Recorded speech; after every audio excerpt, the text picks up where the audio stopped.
আরে এটা কি হলো? কিরে বন্ধু, তোর রেজাল্ট কি? আচ্ছা বুঝছি।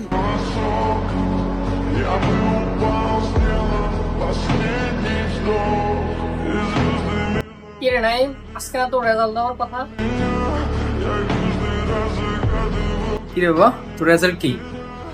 বাবা, আমার রেজাল্ট, আমি পাশ করিনি। কি?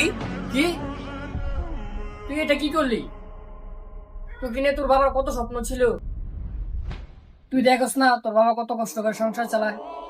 তোকে নিয়ে আমাদের কত স্বপ্ন ছিল, তুই সব স্বপ্ন ভেঙে দিলি।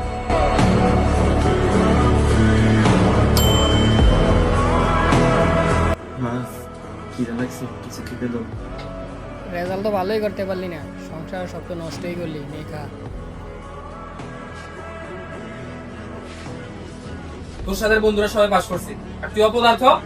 তোর জন্য সমাজে মুখ দেখাতে পারবো না, লোকজন এখন আমাদের উপর হাসবে। যা যা, বার হয়ে যা, যা যা, আর ফিরাইস না। বার হয়ে যেতে গেছো, আর ফিরাইস না, যা। ফিরে না কি ফেল করছো? তোর মতন ফুলাকে আর বাস করবি না। আমার থেকে সবাই কত আশা করেছিল, বাবা মার সম্মান রাখতে পারলাম না, লোকজন এখন আমাদের উপর হাসবে। আমি আর নিতে পারতেছি না, আমি বেঁচে থেকে কি করব?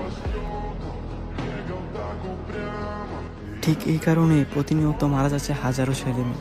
এটার জন্য দায়ী কে? এটার জন্য দায়ী আমরা, পরিবার, সমাজ, বন্ধু বান্ধব।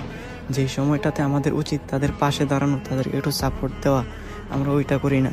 আমরা করি কি? তাদেরকে কটূক্তি করি। পিতামাতাদের উদ্দেশ্য করে বলতেছি, আপনার সন্তানের দিকে খেয়াল রাখুন, আপনার সন্তান হারালে আর ফিরে পাবেন না।